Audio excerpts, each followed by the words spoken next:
3기 신도시 그 사전 청약 일정이 홈페이지에 나와 있습니다. 3기 신도시 인터넷에 치보면 홈페이지가 개설되어 있어요. 지금 보니까 시흥 하중이 11월 달에 700가구 사전 분양하고요. 그 다음에 이게 신혼희망타운이네. 100% 여기는 신혼부부들 위주로 되어 있고, 시흥 금호동이 1300세대 12월에 하고요. 안산 장상이 1000세대. 여기는 신혼희망타운 100%는 아니고 이제 신혼부부들 하는 게 많더라고요. 66만 제곱미터, 즉 20만 평 이하인 경우는 100% 시군에 거주한 자에게 우선 공급입니다. 신도시, 3기 신도시 큰 지역은 수도권에 거주하면 가능하죠. 지금 사전 청약하는 거는 무주택자들이고 공공분양만 사전 분양합니다. 민간 분양은 안 하고요. 그러니까 공공분양이니까 싼 거죠. 싼 거는 주변 시세보다 싼 거는 최대 거주 의무기간이 몇 년입니까? 주택법에 의하면 10년이죠. 10년인데 실제로는 7년입니다. 왜냐하면 분양받은 날로부터 10년이기 때문에 입주하면 3년 걸리잖아요. 공사하는데 그 3년을 빠지니까 7년이라고. 최대 싼 거는, 시세보다 싼 거는 최대 7년 사는 거 금방 살 수 있죠. 결론은 집 있는 사람은 상관없겠지만 집 없는 사람은 지금 영끌 매수를 할 필요는 없다는 이야기입니다. 지금 사전 청약하는 것도 많으니까 공급 물량이 지금 굉장히 많아지면 앞으로 부동산 가격이 어떻게 될지는 아무도 몰라요. 어제도 친구가 전화 와가지고 너 부동산 잘 알면서 부자겠네. 비꼬 오더라고. 자기는 지금 30억밖에 못 벌었다면서 약 올리더라고요. 너는 많이 벌었겠네 이러더라고요. 근데 알거지다. 한 푼도 없다 이렇게 했는데, 이론적으로 많이 한다고 부자 될 것 같으면 텔레비전 나와서 떠드는 사람 부자 하나도 없어요. 전부 다 이론적으로만 잘 알 뿐이지 실제로는 못해요. 자, 607페이지 권리금 보도록 하겠습니다. 지금 시장에서는 이 권리금이 오히려 2015년도에 법으로 명문화됐고요. 제가 옛날에 권리금을 중개해봤는데, 옛날에는 이 법에 권리금이 명문화되기 전에는 주인이 특약으로 어떠한 경우에도 권리금 인정하지 않기로 함, 이런 특약을 넣으라고 하더라고요. 옛날에는 그 특약의 효력이 있었는데 지금은 그런 특약을 해봐도 강행법규 위반으로 무효이기 때문에 효력이 없습니다. 그러면 세입자한테 훨씬 좋아진 것 같은데, 이론적으로는. 근데 현실 시장에서는 오히려 옛날에 권리금 규정이 없을 때보다 지금 권리금 규정이 명문으로 신설되고 나서 더 권리금 회수를 못하고 있는 게 현실이라는 통계가 나와 있습니다. 그래서 결론은 주인이 권리금 못 받아가게 하면은 현실적으로 받아가기 어렵다는 이야기입니다. 주인 협조 없이는 권리금 회수하기가 어려운 게 현실이에요. 자, 왜 그런지 한번 보도록 하겠습니다. 권리금 용어 정의는 이미 판례로 나와 있는 거고요. 자, 그 다음에 2번, 맨 밑에 2번, 양가로 1번, 권리금 회수 방해 금지입니다. 아까 제가 6개월이라고 했죠, 6개월. 6개월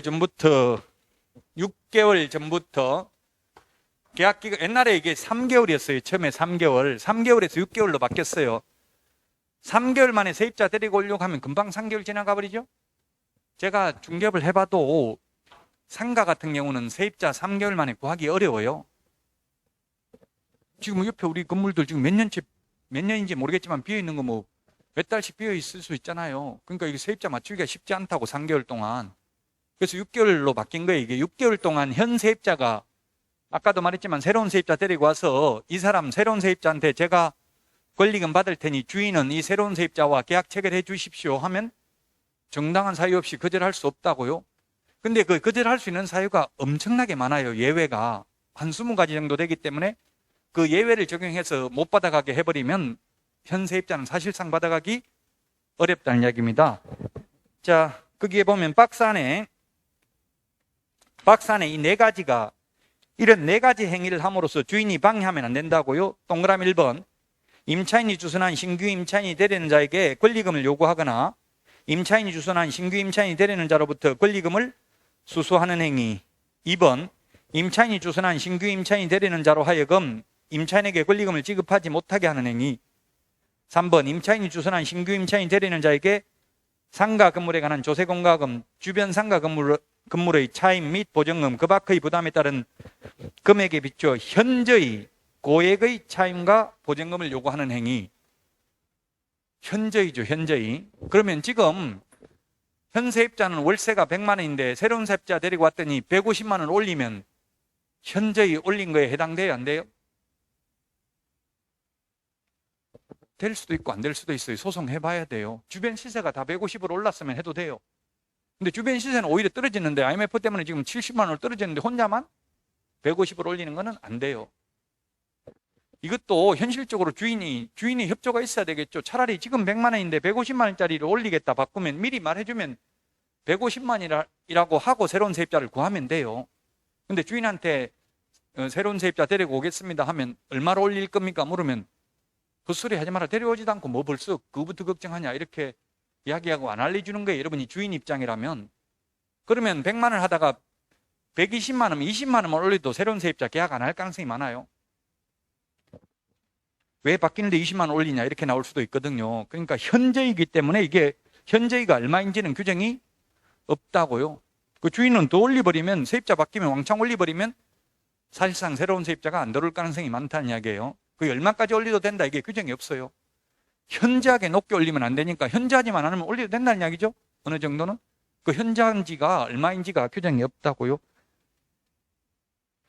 자, 그 다음에 4번 그 밖에 정당한 사유 없이 임대인이 임차인 주선한 신규 임차인을 데리는 자와 임대차 계약 체결을 거절하는 행위. 이 네 가지는 하면 안 된다고 돼 있는데 3번도 또 올려도 되는 거고요. 자, 그 다음부터 이제 608페이지부터는 권리금 회수기에 보장 안 해줘도 되는 것입니다. 그 박스 안에 있는 거 기억 보니까 임차인이 주선한 신규 임차인 데리는 자가 보증금 또는 차임을 지급할 자력이 없는 경우. 자력이 뭡니까? 경제적 능력이죠. 새로운 세입자 데려왔는데 주인이 저 옷 입은 거 보니까 월세 안 낼 것 같아. 좀 돈 잘 낼 것 같은 사람 데리고 와봐라. 이거 어떻게 하냐고. 아직 한 번도 월세 받아본 적도 없고 얼굴만 보고 알기 힘들죠. 그럼에도 불구하고 월세 안 낼 것 같다. 다른 사람 데려와봐라. 이렇게 할 수도 있다는 이야기입니다. 이게 애매하잖아요. 소송해봐야 알 수 있는 거죠. 그럼 세입자는 월세 확실하게 낼 거다. 이런 걸 다투어야 되는데 소송을 해야 되는데 굉장히 어려운 이야기라는 이야기입니다. 자, 그 다음에 2번 임차인이 주선한 신규 임차인이 데리는 자가 임차인으로서의 의무를 현저히 위반할 우려가 있거나 그 밖에 임대차를 유지하기 어려운 상당한 이유가 있는 경우. 우려가 있다. 우려. 아직 모르는데 앞으로 이거 월세 안 낼 것 같다. 아까도 말했지만 의무를 위반할 것 같다.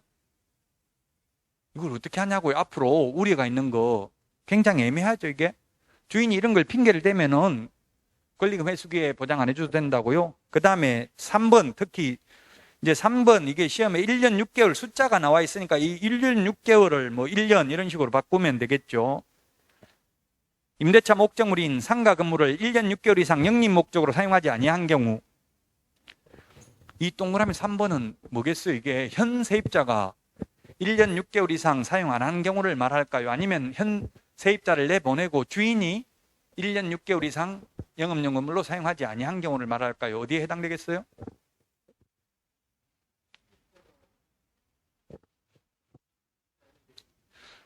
예, 그런 말 없잖아요. 세입자가 이런 말 주어가 없잖아요. 지금 주어가 없죠. 그래서 법무부 유권 해석은 이건 둘 다 해당된다. 세입자가 사용하지 않은 것뿐만 아니라 주인이 내보내고 사용하지 않는 것도 포함된다 라고 해석하고 있어요. 주어가 없잖아요. 그냥 누구든지 1년 6개월 이상 사용 안 하는 경우잖아요. 주어 없죠. 세입자가 주인이 이런 말 없잖아요. 그 주인이든 세입자든 둘 다 해당된다고요.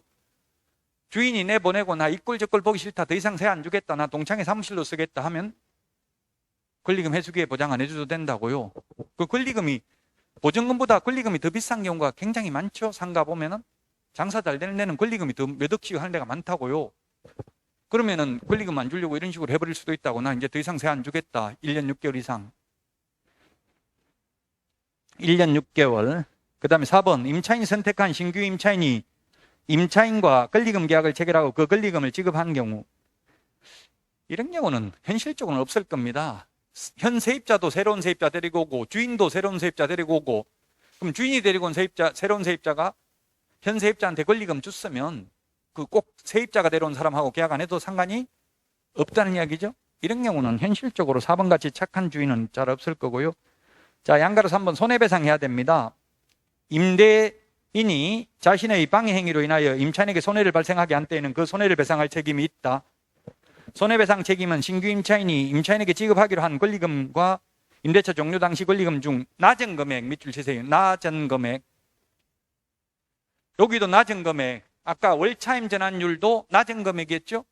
근데 지난주에 주택의 경우 계약갱신 요구를 거절해가지고 주인이 직접 산다고 세입자 내보내놓고 다른 데 세를 놓으면 손해배상 해줘야 되는데 그거는 높은 금액이었죠. 지난주에 3개 중에서 높은 금액 3개월 환산 월차임 이런 거 높은 금액 3개 중에 높은 금액이었어요. 주택의 경우. 여기 낮은 금액입니다. 낮은 금액 밑줄 치놓으시고요. 자, 그 다음에 동그라미 3번. 임차인이 임대인에게 손해배상을 청구할 권리는 임대차가 종료한 날로부터 3년 이내에 행사하지 않으면 아니하면 시효 완성으로 소멸한다. 3년이라고 명문 규정을 두었습니다. 명문 규정을 두지 않더라도 민법에 의해서 3년으로 볼 여지가 있는데 아예 3년이라고 못 박았습니다. 자, 그 다음에 양가로 5번 또 권리금 보호 적용 제외입니다. 권리금 해수기에 보장 안 해줘도 되는 경우입니다. 박스 안에 동그라미 1번 유통산업발전법에 의한 대규모 점포, 준대규모 점포. 이게 뭐냐면 백화점 할인 매장입니다. 백화점도 임대사업이죠. 백화점이 임대 매장이잖아요. 백화점은 임대료가 얼마입니까? 제 조카가 그 백화점에서 하고 있는데 보니까 40%라더라고. 40%. 하나 10만 원짜리 팔리면 4만 원이 백화점에서 먹는다고요. 그래서 우리 백화점 계산할 때 보면 그 계산만 백화점 직원한테 가서 하잖아요. 그 사기는 매장에서 사도 매장에서 결제 안 되는 경우가 많죠.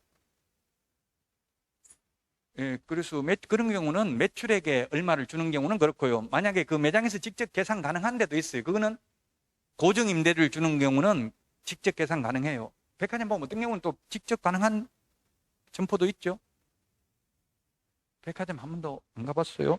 직접 가능한 데도 있는데 그거는 직접 고정 임대료를 내는 경우는 직접 계산 가능하고 그냥 매출액에 얼마를 임대료를 내는 경우는 백화점에 가서 따로 계산은 딴 데 가서 해야 되잖아요. 그 1층에 같은 층에 계산하는 데가 한두 군데 있잖아요. 보통 보면. 그래서 그 백화점은 이거 권리금 해수기에 보장 안 돼요. 백화점에 제 조카가 하는데 보니까 2주에 한 번씩 바꿔버리더라고. 매장 위치를. 에스컬레이터 근처에 이런 데가 더 장사 잘 되잖아요. 그러니까 매장 위치를 바꿔버려요. 그 무슨 권리금 해수기에 보장되겠냐고요. 백화점 할인 매장. 이마트에도 가면 뭐 라면이나 뭐 고추장 이런 거 살려면 막 그 직원이 이거 사라고 자꾸 권하고 있죠. 그 업체 직원이 나와가지고 그 임대사업이라고 이거 팔린 거 임대료 준다고 이마트에. 그런 경우는 권리금 해수기에 보장이 안 돼요. 이마트 같은 데도 매장 위치 바꿉니다. 자세히 보면 그대로 있는 게 아니고 계속.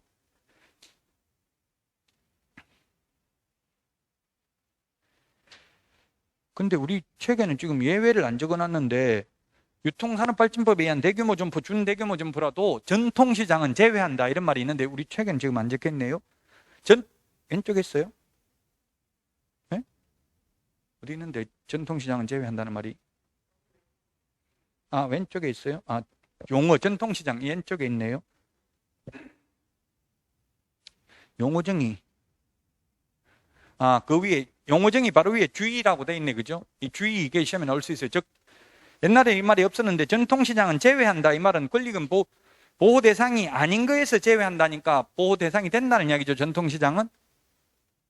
이게 유통산업발전법에 의한 대규모 점포, 준대규모 점포 이거는 면적 규모가 있어요. 뭐 3,000제곱미터 이런 게 있는데 그 면적 규모까지는 시험에 안 나오니까 어쨌든 적용 안 되는데 예외적으로 전통시장은 적용이 된다. 전통시장은 즉 권리금 해수기를 보장해 줘야 된다는 뜻입니다. 자, 그 다음에 609페이지 표준권리금 계약서인데 주어가 국토교통부 장관입니다. 국토교통부 장관은 법무부 장관과 협의를 거쳐. 시험에 이걸 갖다가 법무부 장관은 국토부 장관과 협의를 거쳐 이렇게 말 바꿀 수 있다는 이야기입니다. 권리금은 국토부 장관이 주어입니다. 근데 그 8번 그 밖의 사항 상가 건물 임대차 표준계약서는 주어가 법무부 장관입니다. 그 두 개를 주의하시라고요. 그 다음에 정감 청구 앞에서 말씀드렸습니다. 5% 범위 내에서만 정액할 수 있고요. 감액은 상한선이 없다. 그 다음에 610페이지 월차임 전환율 아까 이야기했습니다. 기준금리 곱하기 4.5배, 일할 2푼 중에서 낮은 걸 초과할 수 없고요. 자, 그 다음에 전대차. 전대차도 준용되는 게 있습니다. 계약갱신 요구 이런 것, 그 다음에 갱신 정감, 차임 등의 정감 청구권, 월차임 전환율 산정시 제한, 해지, 계약갱신 요구 등에 관한 임시 특례의 경우 전대차에도 적용된다. 전차인은 권리금 회수기에는 보장 못 받습니다. 전차인은 권리금 회수기에 보장 안 된다고요? 지금 권리금 회수기에 보장 안 되는 게 그래서 엄청나게 예외 많죠? 월세 안 낼 것 같아. 다른 세입자 데리고 와봐라. 이렇게 할 수도 있고요.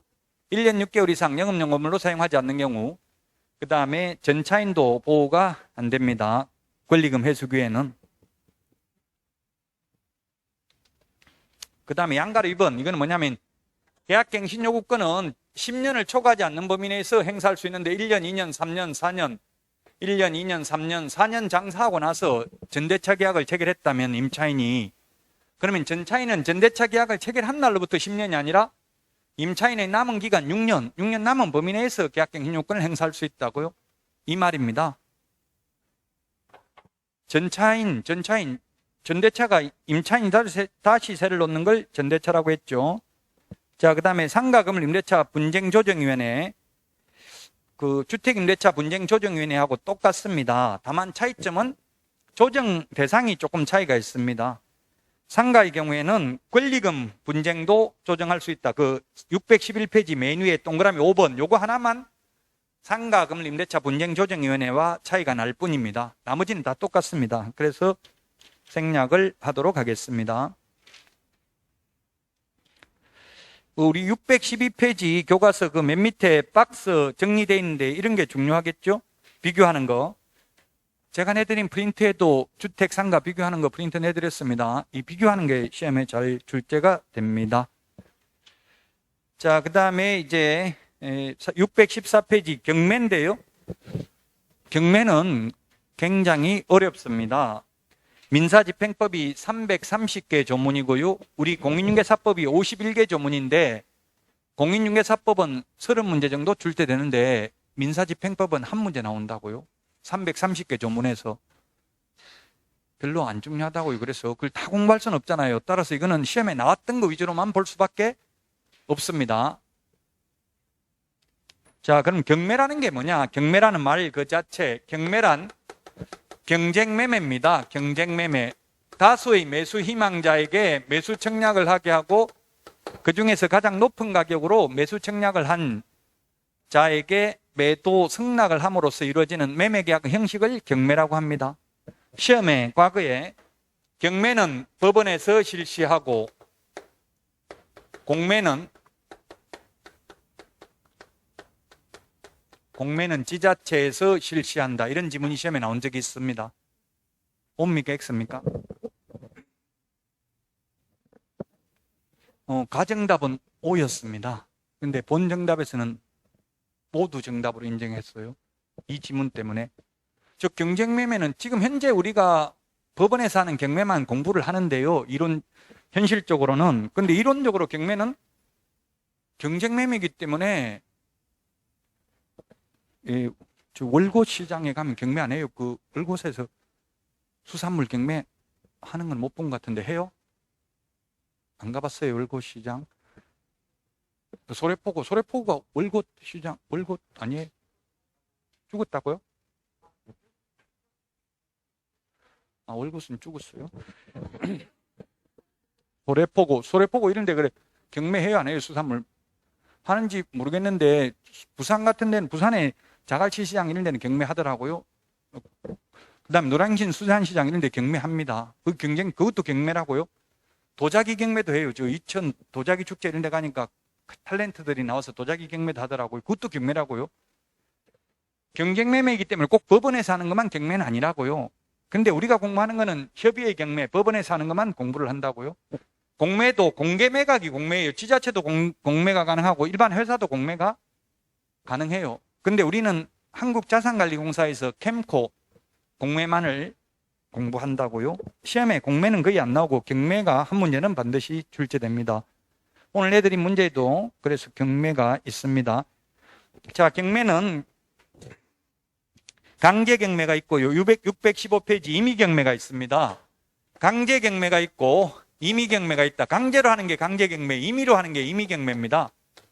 채권자 입장에서 보면 돈 받기가 어느 게 더 쉽습니까? 강제 경매, 임의 경매 중에서 임의 경매가 쉽습니다. 강제 경매는 담보 물건이 있어야 됩니다. 담보 물건이 있는 게 아니라 강제 경매는 집행 권한이 있어야 됩니다.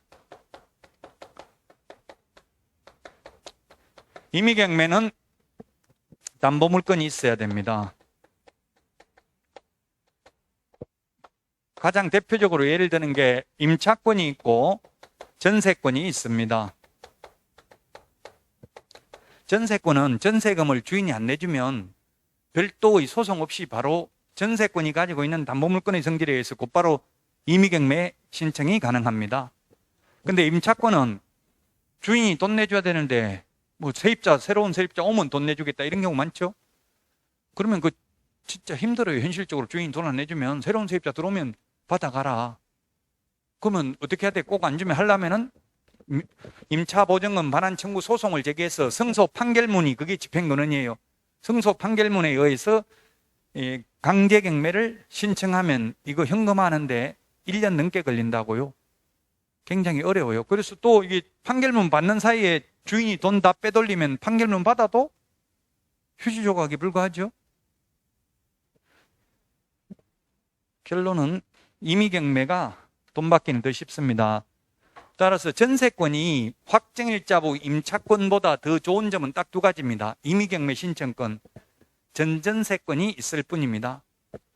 임차권은 전대차 주인 동의 없이 전대차 계약을 하면 그 계약은 무효력이 없죠. 주인이 동의해줘야 가능합니다. 근데 전세권은 전전세 가능합니다. 전세권 설정자 동의 없어도 그것만 차이가 난다고요. 나머지 배당받는 데 있어서는 외려 확정일자부 임차권이 더 유리할 수도 있다는 이야기입니다. 자, 그 다음에 권리분석, 그 616페이지 이제 중요한 게 3번 권리분석 시험에 나왔다고 돼 있잖아요. 소멸주의, 그 다음에 617페이지 인수주의가 있고요. 618페이지 맨 밑에 거기에 소멸주의, 인수주의 표로 정리를 해놨네요. 경매가 9회 때부터 시험에 출제가 됐는데 9회 때 바로 이게 소멸주의, 인수주의, 소재주의, 삭제주의, 말소주의 같은 말입니다. 말소, 소재, 삭제, 인수 주의 이렇게 적어놨는데요. 경매에 의해서 무조건 소멸되는 게 건저당권, 저당권, 담보가등기, 가압류, 압류, 이건 순서와 상관없이 무조건 말소됩니다. 근데 무조건 인수되는 게 뭐가 있느냐면 유치권, 분묘기지권,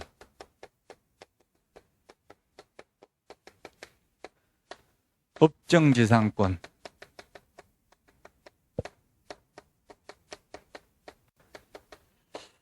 옛날에 예고등기가 있었는데 예고등기는 지금 등기법에서 삭제됐고요. 지금도 만약 예고등기가 있다면 등기관이 직권 말소하게 돼 있습니다. 등기법에서 이제 예고등기가 그래서 전부 없어졌습니다. 예고등기라는 것은 경고적 효력이죠. 소송 제기되고 있다는 걸 나타내는 게 있었는데 이걸 워낙 악용을 하다 보니까 선의의 피해자가 많이 나와서 지금은 없애버렸습니다. 예고등기라는 게. 요 세 개가 인수됩니다.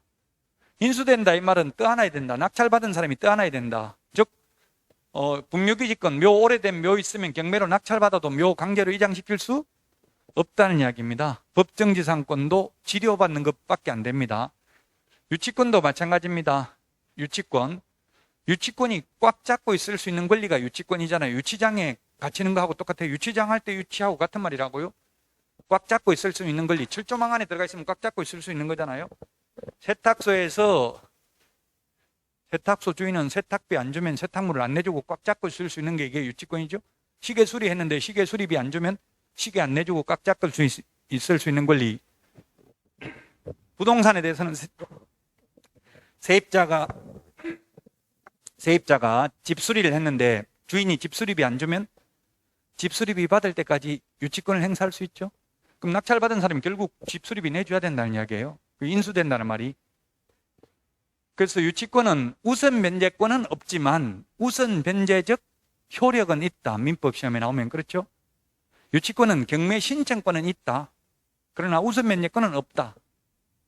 다만 우선 변제적 효력은 있다. 결국 주인이 이 유치권자에게 돈 내줘야 내보낼 수 있으니까 배당은 못 받지만 이 세 개 다 배당이 안 돼요. 배당이 안 되니까 물건이면서 배당이 안 되니까 인수된다고요. 자, 근데 이거는 배당을 받아요. 배당을 받기 때문에 모두 말소됩니다. 이거는 무조건 말소됩니다. 오늘 문제에 보면 모든 저당권은 말소된다. 오늘 문제 풀어보셨는지 모르겠지. 그런 지문 있죠? 민사집행법에 있는 조문 그대로입니다. 저당권은 선순위든 후순위든 무조건 말소된다고요. 이런 거는 아무리 많이 있어도 위험하지 않죠? 낙찰받을 사람 입장에서 보면 안전합니다. 그래서 여러분이 돈 벌려면 안전한 걸 해야 됩니까? 위험한 걸 해야 됩니까? 위험한 걸 해야 되죠. 학개론의 위험과 수익은 비례하죠. 위험을 제거할 수 있다면 돈을 버는 거고 안전한 거는 다 안전한 걸 아니까 비싸다고 이 낙찰가가 가격이. 자, 무조건 말소되는데 이 말소되는 것 중에서 가장 앞서 있는 것을 말소 기준 권리라고 합니다.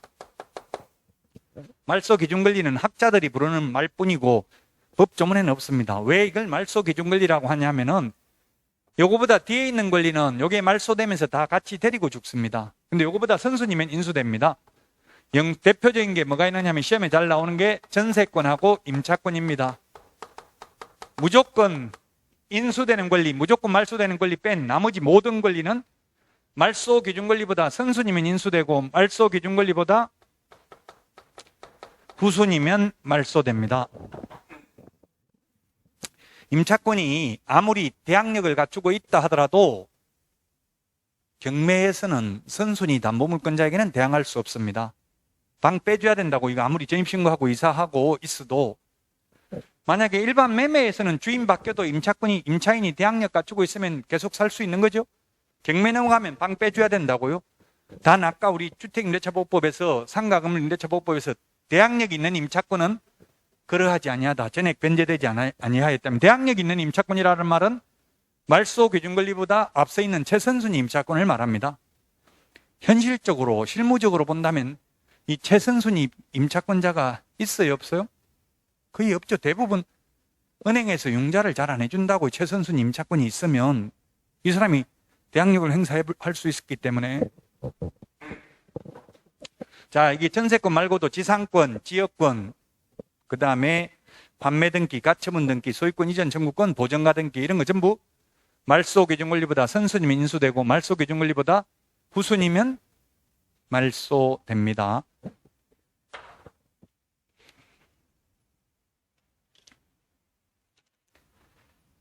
우리 책에 시험에 나왔다고 적혀 있는 거 위주로 볼 수밖에 없습니다. 620페이지 맨 밑에 배당 요구의 종기 결정 공고 30회 시험에 나왔다고 돼 있죠.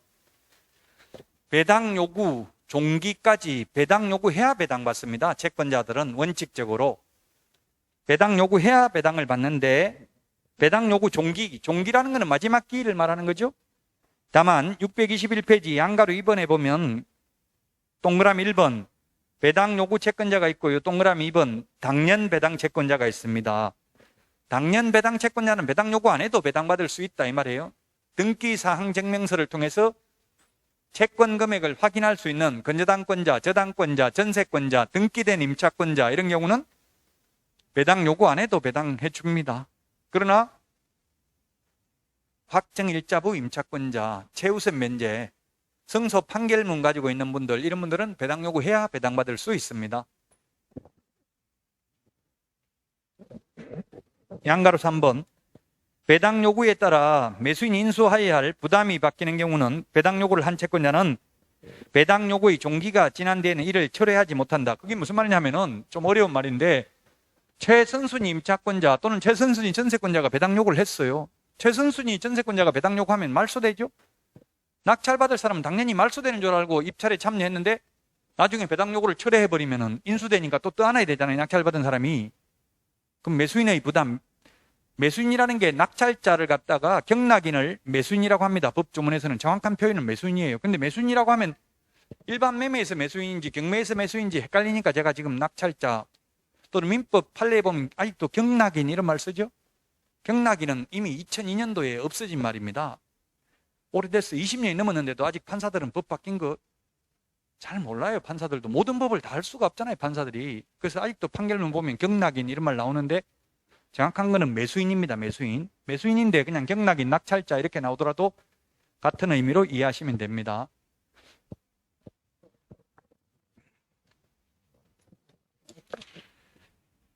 자, 그 다음에 622페이지 맨 밑에 5번에 매각 실시, 매각 방법. 오늘 그 내드린 문제 있습니다. 매각 방법은 세 가지다. 세 가지. 맨 밑에 박스에 있는 호가, 경매. 호가가 뭡니까? 불을 호자, 가격 가자. 입으로 불러가면서 높여가는 방식입니다. 옆에서 1억 하니까 나는 1억 1천, 1억 2천, 나 1억 3천에 사겠다, 1억 4천에 사겠다 이렇게 자꾸 올려가는 방식이 호가 경매죠. 옛날에 SBS 하우마치 경매 이런 거 호가 경매 하더라고요. 한 사람이 부르면 더 높게 부르고 자꾸 이런 거 있죠. 그게 호가 경매입니다. 입으로 불러가면서 높여가는 방식입니다. 니은의 기일 입찰은 호가 경매하고 똑같은데 다만 차이점은 이거는 입찰표를 문수로 써낸다는 점이 호가 경매와 다른 점입니다. 그 다음에 기간, 디귿, 기간 입찰이 있는데 일주일 이상 한 달 범위 내에서 입찰 기간을 정하고 입찰 기간이 끝나고 나면 일주일 안에 매각기를 정해서 매각하는 방식을 기간 입찰이라고 하는데 이것은 최근이 2002년이네요. 2002년에 도입된 제도인데요. 멀리 있는 사람도 입찰에 참여할 수 있습니다. 입찰표를 집행관 사무실로 보내면 됩니다. 완벽하게 비밀을 보장하여 높은 가격으로 매각을 유도할 수 있는 장점은 있는데 단점은 기간이 오래 걸리기 때문에 연체이자가 늘어난다는 게 단점입니다.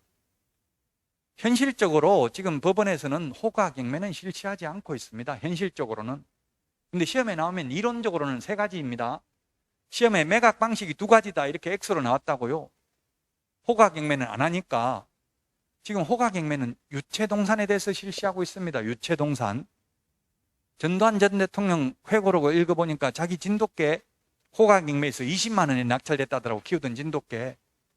근데 이웃에 있는 여자분이 낙찰받아가지고 고맙게도 돈 없는 나한테 키우라고 해서 고맙게 잘 키웠다 이렇게 적어놨더라고요.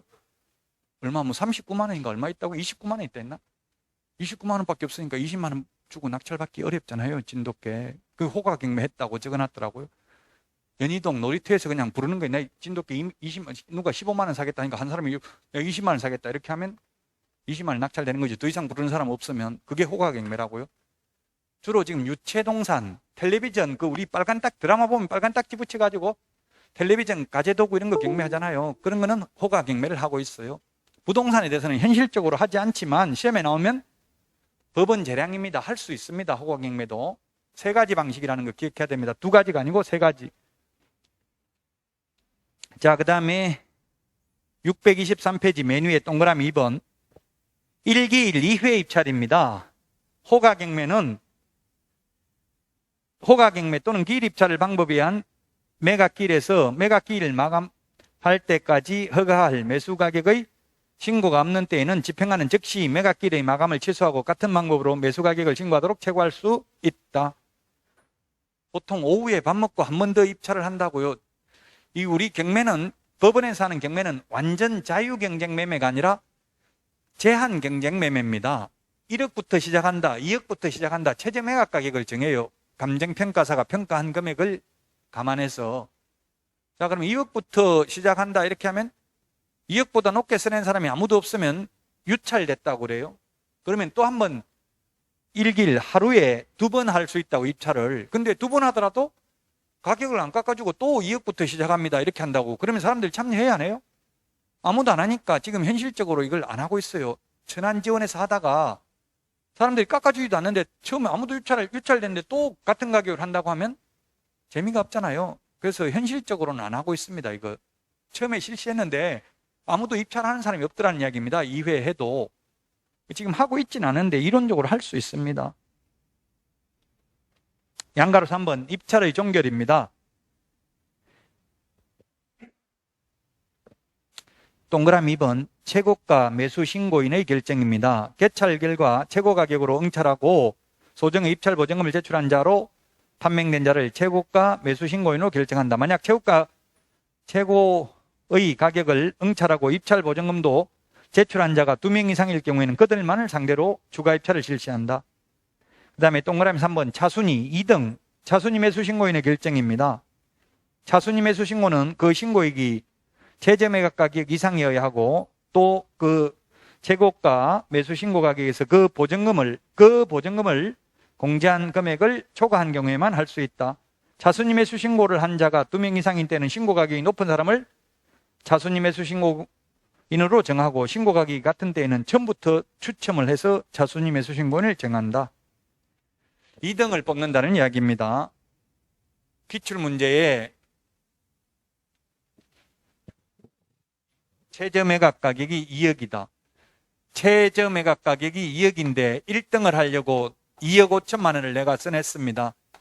2억 5천만 원을 써내면 옛날에는 응찰가, 입찰가 자기가 써낸 금액의 10%를 보증금으로 냈습니다.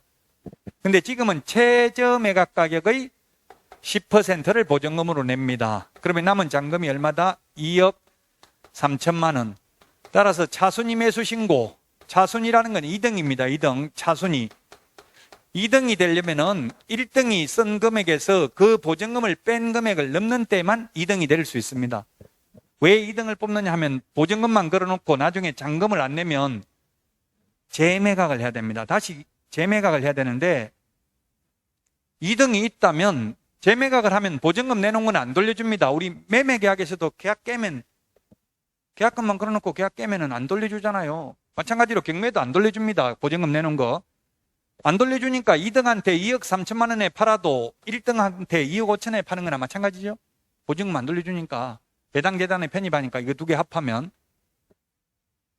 따라서 2등이 되려면 최고가 매수 신고인 신고한 금액에서 그 보증금을 뺀 금액을 넘는 때에만 할 수 있다. 실무적으로 본다면 2등 차순위 매수 신고를 할 실익이 있어요? 없어요? 별로 없어요. 여러분들 법원에 좀 가보라고 했죠. 지금 갈 시간이 꼭 없으면 지금 가는 게 한 문제 맞추는데 도움이 되는데 꼭 없으면 나중에 시험 끝나고라도 가보는 게 좋아요. 계속 가서 있으면 지켜보고 있으면 금방 이 절차를 알 수가 있어요. 가면은 뭐 찌라시 같은 거 돌리는 사람 엄청나게 많아요. 그게 주로 여자분들이 많이 하던데 대출 같은 거 얼마 버냐 물어보니까 한 달에 700만 원밖에 못 버는데요. 이렇게 하더라고요. 한 명 대출할 사람은 30만 원 받는데요. 금융기관에서는 100만 원 준대. 그럼 법무사들이 고용해가지고 거기서 찌라시 돌리고 있어요. 법무사가 월급 준다더라고. 한 건 하면 30만 원. 하루 종일 거기서 돌리면 한 건은 된다고. 누구 낙찰받은 사람 거의 다 대출을 받거든요. 투자자들은 자기 돈 가지고 하는 게 아니잖아요. 대출할 사람에는 30만 원 받는다고. 하루에 한 건씩만 하면 700만 원 번다고요. 한 21일 며칠만 한 22, 3일만 근무하면은. 여러분들도 알바 하려면 그런 거 하라고. 식당에 가서 뭐 그릇 닦고 해봐야 180만 원밖에 안 줘요. 한 달 해도. 요거 가면서 하면. 제 친구들 보니까 밖에 홀에 나오도 못 하더라고. 주방에서 그릇만 닦아야 되고 밖에 나이 먹으면 못 나오게 해요. 밖에.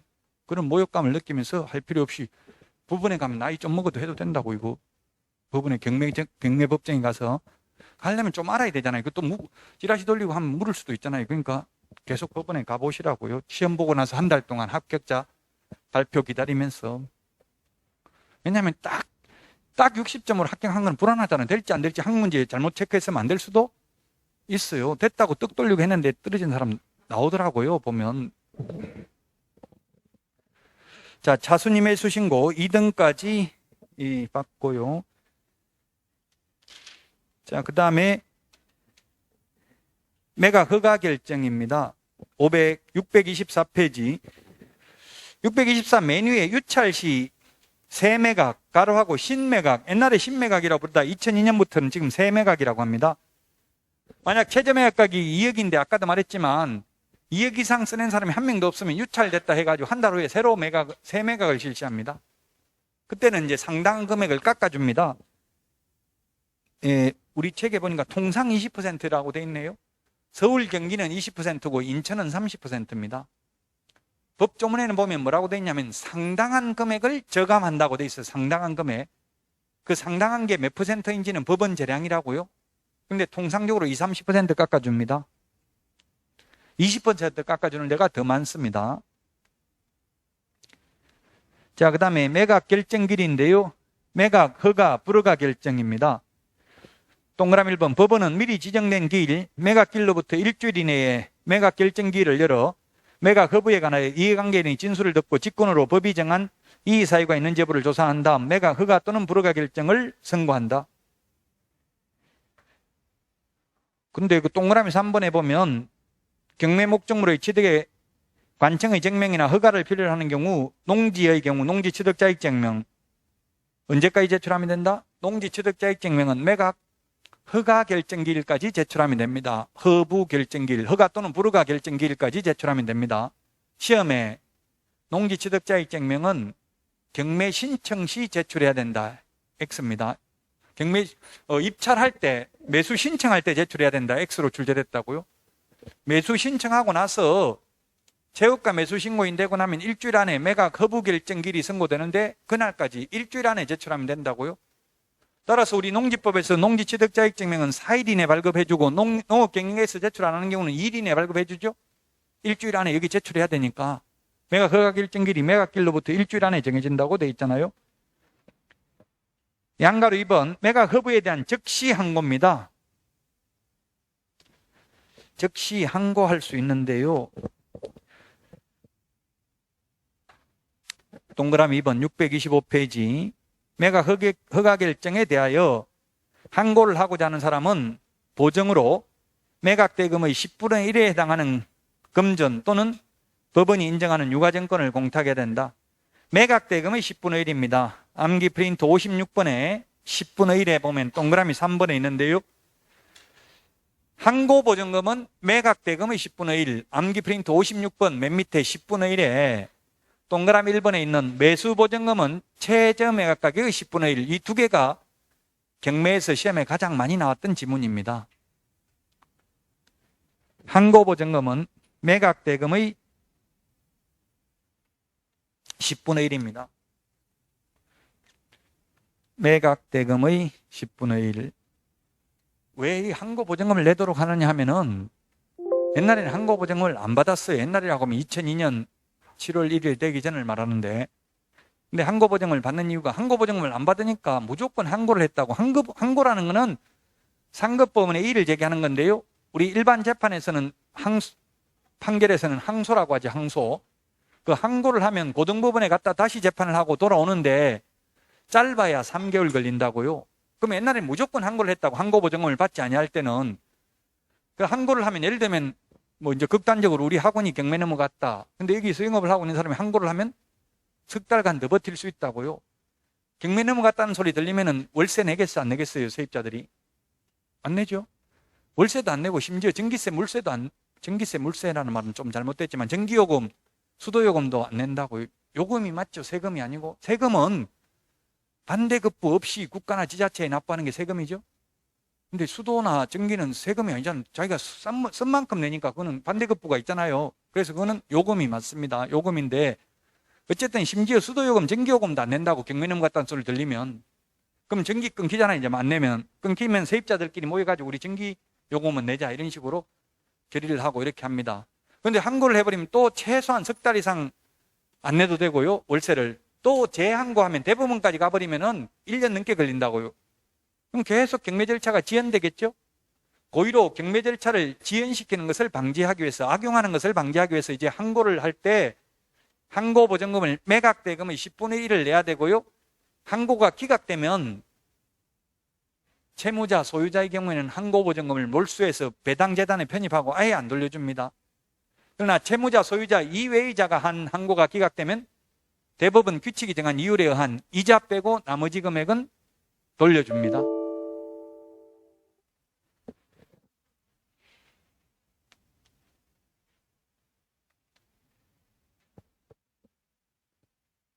자, 그 다음에 양가로 3번. 그 매각, 불허가 결정에 의한 세매각. 유찰돼서 세매각 할 때는 가격을 깎아주는데, 유찰된 게 아니고 농지 취득자익증명을 못 받아서 세매각 할 때는 가격 안 깎아주고, 처음에 1억부터 시작했으면 다시 1억부터 시작한다고요? 왜? 1억 넘게 쓰낸 사람이 있었는데, 단지 농지 취득자익증명을 못 받아서 매각, 불허가 결정이 난 거잖아요. 그런 경우는 가격 깎아줄 필요 없다는 이야기입니다. 유찰됐을 때만 가격을 깎아줍니다.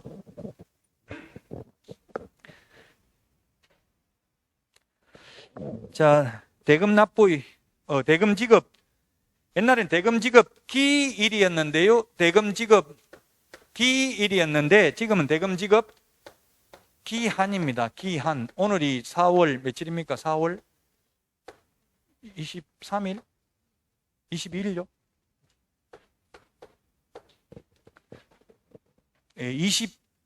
22일 딱 정해진 날 옛날에는 돈을 낼 수 있었습니다. 근데 지금은 22일까지 돈 내면 된다는 뜻이죠. 돈 내는 순간 소유권을 취득합니다. 신속하게 소유권을 취득하게 함으로써 매수인의, 즉 낙찰받은 사람이 권리를 보호하고자 대금 납부 기일에서 기한으로 바뀌었습니다. 옛날에 기일일 때는 오늘이 돈 내는 날이면 어제 돈 다 갚아버리고 저당금 말소해가지고 경매 절차를 취소시킬 수 있다고요? 채무자가. 근데 이제 기한이 됨으로써 빨리 돈 내버리고 소유권을 취득하면 됩니다. 대금 미납에 대한 법원의 조치인데 그게 맨 밑에 동그라미 2번에 매수인이 정식 명칭이라고 했죠? 경락인, 낙찰자라고도 부른다고 해서 가로 안에 경락인이라고 돼 있죠? 매수인이 재매각기일 3일 전까지 대금, 지연이자 연 20%와 절차 비용을 지급한 데는 재매각 절차를 취소해야 된다. 연 20% 이게 옛날에 25%에서 20%로 바뀌었다가 15%로 바뀌었다가 지금은 12%입니다. 12%로 고쳐놓으세요. 12%로 바뀐 지 오래됐는데도 우리 책이 이렇게 되어 있다는 것은 시험에 나왔다 안 나왔다? 안 나왔다는 이야기예요. 12%로 바뀌어져 있습니다. 지금은. 연체이자 전부 다 12%라고 민사집행법상 이게 시험에 나온 적은 없습니다. 자, 그 다음에 627페이지 배당 요구, 배당 절차, 그게 628페이지 양가로 4번 배당 순위가 나와 있는데요. 영순위, 최고 먼저 배당해 주는 게, 영순위라는 게 최고 먼저 배당한다는 뜻입니다. 시험에는 영순위가 1순위로 나오고 1순위가 2순위로 나올 수도 있어요. 순서가 가장 먼저라는 뜻이라고 영순위라고 시험에 꼭 안 나올 수도 있다. 그냥 1순위라고 나올 수도 있다. 최고 먼저 받는 게 경매 집행 비용, 그 다음에 제3취득자가 지출한 필요비, 유익비가 영순위고요. 그 다음에 1순위가 최우선 면제입니다. 최우선 면제. 최우선 면제는 주택임대차보호법, 상가건물임대차보호법, 그 다음에 근로기준법상 최종 3월분 임금, 근로자 퇴직급여 보장에 관한 법률에 의한 최종 3년간 퇴직금, 재보상금 이런 게 최우선 면제됩니다. 그 다음에 2순위가 소위 당해세입니다.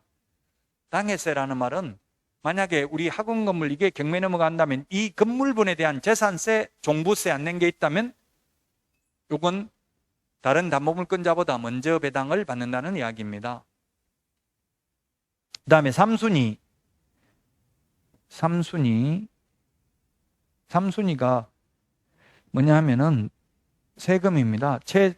이런 4순위가 물건인데요. 4순위 물건. 4순위 물건에 보면은 물건이 아닌데 확정일자부 임차권, 조세채권, 3순위, 4순위를 같이 보면 조세채권, 즉 세금하고 확정일자부 임차권은 순서가 물건하고 똑같다는 이야기입니다. 세금이 순위가 더 먼저 있으면 세금이 먼저 배당받고요.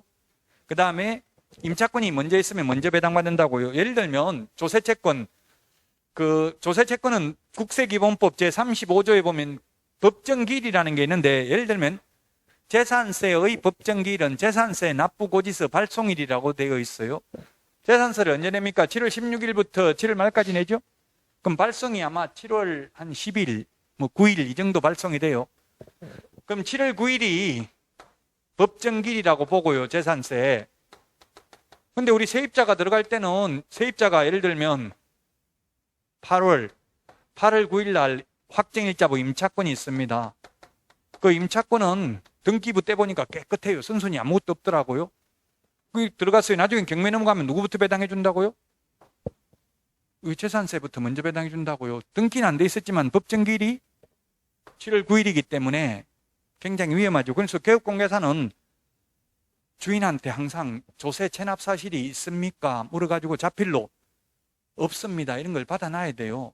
안 그러면 확인도 안 했으면 주인이 있는데 없는다고 속였다면 그건 개업공개사 책임이 아니잖아요. 개업공개사가 수사권이 있는 게 아니고 세금 체납했는지 알 수가 없죠, 지금은. 그래서 지금 국회의원들한테 청원을 하는 게 개업공개사가 직접 국세청에 또는 세무서에 이 지자체에 세금 체납 사실이 있는지를 확인할 수 있도록 확인할 권한이 있으면은 주인한테 안 물어봐도 확인하면 되죠.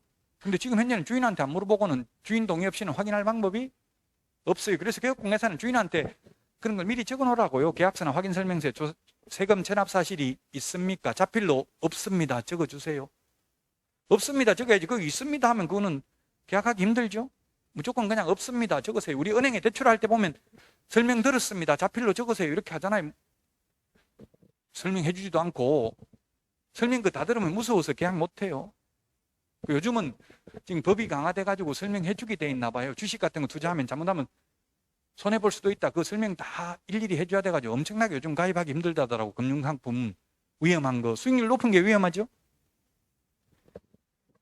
요즘 비트코인 이런 게 뭐 인터넷 뉴스에 보니까 직장 삼성 SDS인가 그 다니는 분이 400억 2억 가지고 400억 벌고 회사 그만둔다 너희들 잘 있으라 하고 이렇게 사직의 글을 올렸나 보더라고요. 난 400억밖에 못 벌었다. 너가 죽을 때까지 얼마 버는지 보자. 이렇게 해가지고 그래서 벼락거지라는 말이 또 생겼더라고요. 나는 아무것도 안 하고 가만히 있었는데 갑자기 벼락거지 된 느낌이 든다. 자, 어쨌든 세금이나 확정일자부 임차권은 물건하고 똑같다고 순서에 따라서 만약에 여기에 7월 13일 날 만약에 저당권이 있다면 배당 어떻게 해준다는 이야기예요? 이거 세금 배당해주고 저당권 배당해주고 임차권 배당해준다는 이야기죠? 만약 임차권보다 뒤에 건저당이 있다면 건저당권자는 또 이거 임차권 배당해주고 남으면 배당해주겠죠? 물건은 순서대로 해주잖아요. 물건이 아닌데 조세채권 세금하고 확정일자부 임차권은 물건하고 순위가 똑같다. 선순위면 먼저 배당해주고 후순위면 뒤에 배당받는다는 이야기입니다. 지금 3순위, 4순위 같이 받고요. 그래도 또 돈 남는 게 있으면 일반 임금 채권입니다. 최우선 면제되는 거 빼고 월급부터 먼저 배당해주고요. 그래도 남는 돈이 있으면은 후순위 세금 먼저 배당해주고요. 그래도 남는 돈이 있으면 각종 공과금입니다. 우리 책에 의료보험료라고 되어 있는데 의료보험이 국민건강보험으로 바뀐 지 10년도 넘었죠. 지금은 국민건강보험료잖아요. 의료보험료라 안 하고 건강보험이라 하죠. 시험에 나왔다 안 나왔다? 안 나오니까 이렇게 돼 있는 거예요. 책이 잘못되어 있는 건 시험에 안 나왔다고 보면 돼요. 국민연금, 산재보험, 그 다음에 뭐 있어요? 고용보험, 4대 보험료 이런 거 먼저 배당해 주고요. 그래도 남는 돈 있으면 이제 일반 채권인데요. 이 일반 채권자한테까지 돌아오는 돈은 거의 없죠. 경매 넘어가면. 시험에 2번 출제됐습니다. 배당 순서가 이때까지. 거의 시험에 나오면 알 수 있도록 되어 있어요. 자, 그 다음에 9번 소유권 이전 등기 촉탁인데요. 즉 경매는 등기소에 등기하러 갈 필요 없어요. 그냥 취득세 납부 영수증만 법원에 제출하면 법원에서 촉탁 등기 해줍니다. 자, 그 다음에 인도명령, 명도소송입니다. 경매에서 가장 중요한 게 사실은 그 세입자 그냥 안 싸우고 쉽게 내버릴 수 있는 게 가장 좋은 거죠. 그래서 정당한 권한에 의해서 매수인에게 대항할 수 없는 모든 점유자, 정당한 권한에 의해서 매수인에게 대항할 수 없는 게 누굽니까? 이거 말소개정 권리보다 후순위, 임차권 이런 게 되겠죠. 대표적인 게. 이런 세입자는 방 빼고 내보내 나가야 되는데 스스로 거품 물고 들어놓고 이사비 안 주면 못 나가겠다 이렇게 옛날에는 그런 게 많았어요. 왜? 옛날에는 전부 명도 소송을 해야만 했습니다. 내보내려면. 그럼 명도 소송하려면 소송비도 몇백만 원 들고 소송 기간도 뭐 길게는 1년 걸릴 수도 있는 거죠. 그러니까 주인들이 그냥 이사비 몇백만 원 주고 돈 내보냈다고 합의를 하고, 근데 지금이라고 하면 2002년 7월 1일 이후부터인데요. 그때부터는 이제 정당한 권한에 의해서 매수인에게 대항할 수 없는 모든 점유자는 인도명령을 신청할 수 있다. 판사한테 인도명령 신청하면 판사가 인도명령서를 교부해주면 곧바로 별도 소송 없이 강제집행이 가능하다고, 집행관을 통해서. 따라서 요즘은 인도명령 대상인 경우는 이사비를 관행적으로 한 50만 원 정도밖에 안 줍니다. 옛날에는 몇백만 원 받았다고요, 소송을 해야만 하는 경우. 그러나 정당한 권한에 의해서 대항력을 주장할 수 있는 자, 즉 유치권자 내보내려면 이거는 인도명령 안 되고 명도소송해야 된다고요. 명도소송을 해야 되니까 돈도 많이 든다고, 이런 사람들하고 다투려면은. 그러나 정당한 권한에 의해서 매수인에게, 즉 낙찰자에게 대항할 수 없는 점유자는 인도명령을 할 수 있는데, 단 대금 납부 후 6개월 이내에는 6개월 이내만 해야 되고, 6개월 넘으면 명도소송을 해야 된다고요. 그 세입자들 나갈게요. 예, 조금만요. 또 집 방구하면 나갈게요 하다가 6개월 넘어버리면 그때는 이제 배째라, 소송해라, 못 나가겠다, 이렇게 할 수도 있겠죠. 6개월 되기 전에 빨리 인도명령서에 의해서 강제 집행을 해야 됩니다. 낙찰받을 사람 입장에서 보면.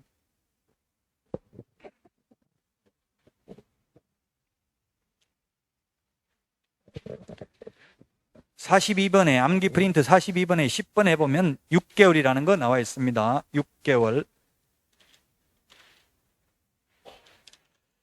자, 공매는 29페이지 공개 매각인데요. 공매는 시험에 거의 안 나옵니다. 이게 한국자산관리공사에서 하는 공매인데요. 한국자산관리공사에서 하는 공매의 90% 이상이 압류부동산 공매입니다. 압류부동산 공매라는 건 뭐냐면 세금 안 내서 하는 공매가 압류부동산 공매거든요. 세금 안 내서 실시하는 압류부동산 공매는 경매와 절차가 똑같습니다. 그 다음에 뭐 기업의 비업무용 부동산 공매, 이런 것들이 있는데, 이건 시험에 공매에 대해서는 거의 안 나옵니다. 그래서 생략을 하고 632페이지 매수 신청 대리인 등록부터 쉬었다가 하도록 하겠습니다. 문제 풀어보시기 바랍니다.